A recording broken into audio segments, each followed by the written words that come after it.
कि low scoring matches होंगे, pitches जो है लो बाउंस पिचेस होंगी, बैट्समैनों को जिस तरह से आईपीएल में पटाखा तरीके से पिचेस थी उस तरह की पिचेस नहीं होंगी, और यही नज़र आ रहा है अब तक। देखिए ये हकीकत है, और वहाँ का कुछ इस तरह का अगर पिछले 2-3 साल का देख लें, क्योंकि टीमें जो होती है ना वो प्रिपरेशन करके जाती है इस सेंस में कि आखिरी 6 महीने में पिचों का बिहेवियर क्या था, या आखिरी 1.5-2 साल से रिसर्च करते हैं कि उसमें पहले बैटिंग में फ़ायदा है, दूसरी बैटिंग में फ़ायदा है, चेज़ मुश्किल है, आसान है, बिहेव किस तरह चेंज होता है, रात का मैच का अलग है, दिन का अलग है। एक चीज़ कॉमन है, लो बाउंस।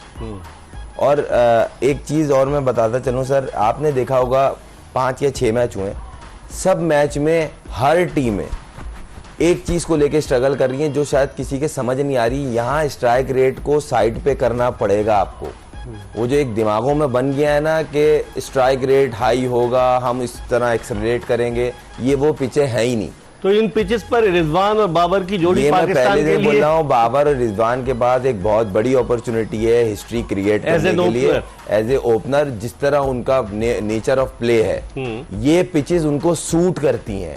अगर वो जिस तरह, जिसको हम देसी लैंग्वेज में हम बोलते हैं क्रिकेटर आपस में, कि अगर दोनों अपनी जोबन पे खेले तो पाकिस्तान हिस्ट्री बना सकता है, अल्लाह करे बनाए। देखें, क्योंकि वो टाइम लेने के आदी हैं, और इस तरह की पिचेस पे जो टाइम लेके बैट्समैन खेलता है वो टीमें अच्छा टोटल भी कर रही हैं और डिसेंट तरीके से चेस भी कर रही हैं। लेकिन खुर्रम, डेलस में मैच हुआ, गयाना में मैच हुआ, बारबाडोस में मैच हुआ, और आज जो मैच हुआ है न्यूयॉर्क में, ड्रॉप इन पिच आपको डिफरेंट नजर आई उन मैचेस से जो गयाना में, बारबाडोस में या फिर डेलस में हुए? नहीं, अगर देखें, अगर हम साउथ अफ्रीका वाले मैच की बात करें, देखें पिच लो बाउंस था, ग्रिप इतना नहीं हो रहा था। देखिए ऑकवर्ड बाउंस भी था, आपने देखा है, एक आध बॉल निकली, जिस तरह सनराय का बॉल कर रहा था उसने 150 पे बॉल किया, और वो थोड़ा सा अनप्रेडिक्टेबल लगा। नोकिया बॉल कर रहा था, उनका भी 150 कर गया, 150 कर रहा था, वो अनप्रेडिक्टेबल। देखें, पेस तो तंग करता है, मगर पेस अगर राइट एरियाज में बॉल करेगा, अगर वो वेवर्ट होगा तो उससे ज्यादा मार भी किसी को नहीं लगती।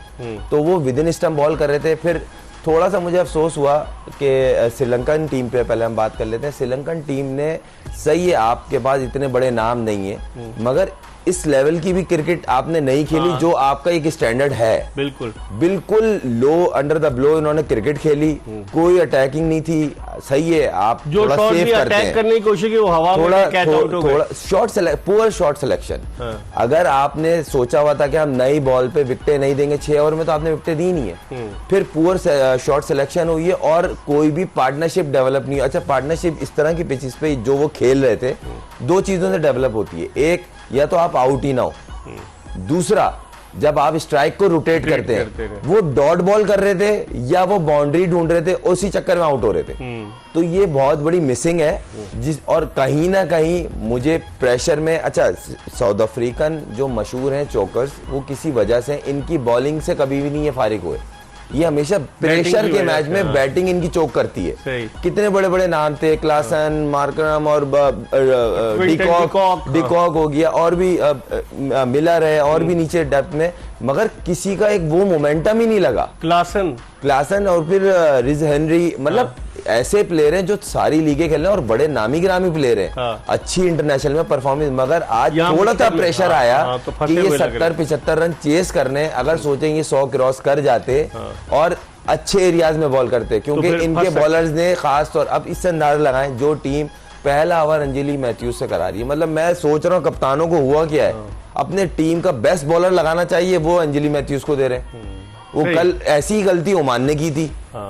मतलब आप सोचें तो कौन सी प्लानिंग है, इतने बड़े बड़े कोचेस बैठे हुए हैं, वो क्या गाइड नहीं करते हैं, या उनको मिस्टेक्स नहीं दिख रही हैं? ठीक है, इस पर हम मजीद बात करेंगे, लेकिन प्रोग्राम के पहले कॉलर इस वक्त टेलीफोन लाइन पर हमारे साथ मौजूद है। अस्सलाम वालेकुम। वालेकुम सलाम, क्या हाल है सर? ठीक है जी। कौन सा, आप कहाँ से बात कर रहे हैं? जी मिर्जा साहब, कासिम बात कर रहा हूँ फैसलाबाद से। आपकी आवाज स्लो आ रही है, जरा इनकी आवाज तेज कीजिए। जी मिर्जा साहब, कासिम बात कर रहा हूँ फैसलाबाद से। जी, क्या क्या कहेंगे कासिम आप? सर एक तो ये मैंने पूछना था कि हसारंगा ने आज टॉस जीतकर बैटिंग का फैसला किया, क्या ये इस लेवल पर अहम खाना फैसला नहीं था? कैसे? क्योंकि पहली दफा पिच पर खेल रहे थे ना, तो उसके बाद जो हमारे पिछले T20 था, उसमें हमारे मेन बॉलर थे, उनको इतनी पिटाई हुई, उसके बावजूद हारिस को नहीं लाया गया। तो क्या ये बाबर आजम की गलती नहीं थी? ठीक है, आपकी बात समझ गए। जब पाकिस्तान का मैच होगा तो उस पर डिस्कस करेंगे, लेकिन टॉस जीतकर जो कह रहे थे हसरंगा ने पहले बैटिंग करने का फैसला किया, और आपने सुना होगा वो एडन मार्करम, वो कह रहा था अगर मैं टॉस जीता तो मैं बॉलिंग करता। देखें, इसकी एक मुझे जो ऐसा लगा, श्रीलंकन जो है ना थोड़ा सा टेक्निक पे ज़्यादा चलते हैं। उनके जितने भी प्लेयर्स आते हैं उनकी बेस ऐसी होती है, स्कूलिंग बेस। तो उन्होंने कहीं ना कहीं ये प्लान किया कि ये पिच थोड़ा ट्रिकी है, अगर हम इस पर डिसेंट टोटल कर लें, अगर आप, क्योंकि देखें टॉस जीत के उन्होंने पहले बैटिंग की, उनके 6 ओवर में दिख रहा था कोई ना कोई प्लान जहन में है। हाँ। मगर इतना शैल में चले जाएंगे ये किसी को भी आइडिया नहीं था। जिसकी वजह से धड़ाधड़ विकेटें गिरी। देखें, जब डॉट बॉल होती है ना, दुनिया में किसी भी क्रिकेट में अब डॉट बॉल को बुरा समझा जाता है। कोई भी बड़ा बैट्समैन होगा वो अंडर प्रेशर होगा ना। इसी बात है, अगर कोई अच्छा भी खेल रहा है और सामने वाले प्लेयर ने डॉट शुरू कर दिए हैं तो वो उस पर प्रेशर आएगा।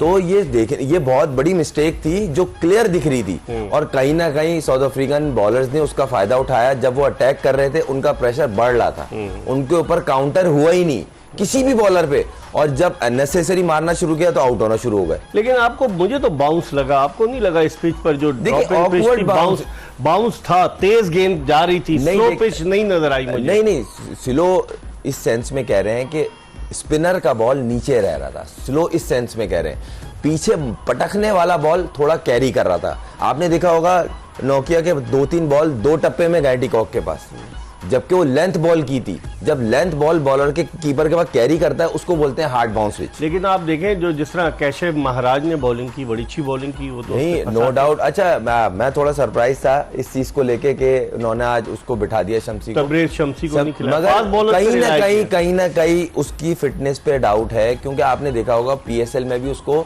फ्रेंचाइज भी उस पर ट्रस्ट नहीं कर रही थी। लेकिन महाराज उससे ज्यादा अच्छा नहीं, वो साउथ अफ्रीका में ऐसे 2020 हुई टीम की कप्तानी की महाराज ने, बहुत अच्छी बॉलिंग की। सर, करंट क्रिकेट में सबसे अच्छी बॉलिंग अगर देखा जाए जो अकील हुसैन है वेस्ट इंडीज का, उसके बाद इसको कंसीडर होता है। फिर वो जो न्यूजीलैंड का है उसका मिचेल सेंटनर, ये 3 को हाईली रेट किया था, फिर रविंद्र जडेजा, फिर दूसरे आते हैं, मगर इन तीनों की एक लेवल है और उसने आज वही चीज करके दिखाई। अच्छा, दूसरी बात यह है कि अगर साउथ अफ्रीका ने इसी बिहेवियर से क्रिकेट खेलनी है तो सर बहुत मुश्किल हो जाएगा। ये तो टीम थोड़ी ऐसी थी कि इनकी बॉलिंग थोड़ी सी डाउट में थी, थोड़ी बेहतर टीम आएगी साउथ अफ्रीका, ये राउंड में ही मुश्किल हो जाएगा इन्हें, क्योंकि 70-75 रन आप जो आपका मोमेंटम वो तो खेले ओवर में आप स्कोर कर रहे हैं, आपका मोमेंटम कहीं से दिखा ही नहीं। उनकी चले स्ट्रगलिंग दिख रही थी, वो प्लान किए हुए थे कि टॉस जीत के बैटिंग किए।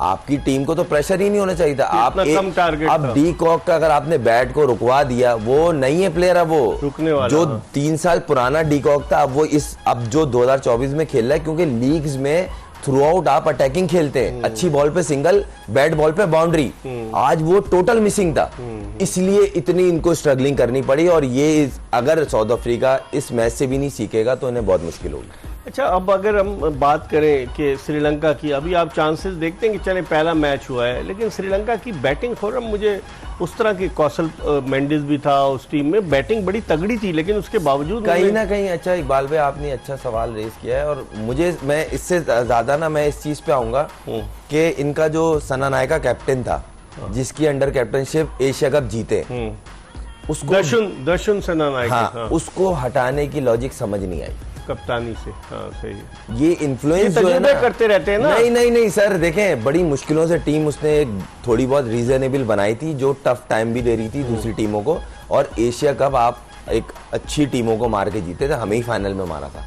तो आप एक कैप्टन स्टैब्लिश हो गया, उसने प्लेयर बना लिया, आपने सडन इतने बड़े इवेंट से पहले हटा भी बहुत है वहाँ, देखे ना, इन्फ्लुएंस आ गया ना, पॉलिटिकल इन्फ्लुएंस आ गया। वर्ल्ड कप के बाद क्रिकेट बोर्ड को श्रीलंकन के वो खत्म कर दिया गया, डिसॉल्व कर दिया गया, बहुत सारे मसाइल है, इस पर हम बात करेंगे। लेकिन एक और कॉलर इस वक्त टेलीफोन लाइन पर हमारे साथ मौजूद है। अस्सलाम वालेकुम। जी वालेकुम सलाम।